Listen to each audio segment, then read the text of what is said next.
আসসালামু আলাইকুম ওয়া রাহমাতুল্লাহি ওয়া বারাকাতুহু। সম্মানিত দর্শক মণ্ডলী, মানুষের জীবনের ধারাটা হলো সাগরের ঢেউয়ের ন্যায় অথবা স্রোতের ন্যায়। স্রোত চলতেই থাকে, স্রোত ঠেকানো সম্ভব হয় না, স্রোত থামেও না। ঠিক মানুষের জীবন ধারাটাও চলতে থাকে, থামে না। তবে একটা কথা লক্ষণীয়, সেটা অবশ্যই সকলের জানা, তা আলোচনার মাঝে আনছি। সেটা হলো সাগরের ধারা চলতে থাকে, কিন্তু এখান থেকে লক্ষ লক্ষ মানুষের তাদের লাভজনক পরিবেশটা বেছে নেয়। মাঝি তার আপন স্বার্থ হাসিল করে নেয়, জাহাজ তার আপন স্বার্থ হাসিল করে, অন্যান্য সকলেই তার আপন আপন স্বার্থ স্রোতের চলার ধারার মাঝে হাসিল করে নেয়। মানুষের জীবনের হায়াতটা, জীবনের জিন্দেগিটা এরকমই ভাবে চলতে থাকবে। তো মানুষেরও উচিত তার আপন কোনো লাভজনক বিষয় এখানে বেছে নেওয়া, যেমন তার জীবনের গুনাহগুলো মাফ করায় নেওয়া, তার জীবনের সর্বহালতে নেকিগুলো করায় নেওয়া।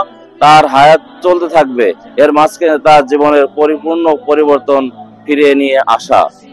আমরা এই অবস্থাকে নিজের আমলের মধ্যে আনার জন্য চেষ্টা করি। যারা চাইবে আমলের জন্য, তারা ভালোভাবে দেখতেই থাকবো ইনশাআল্লাহ।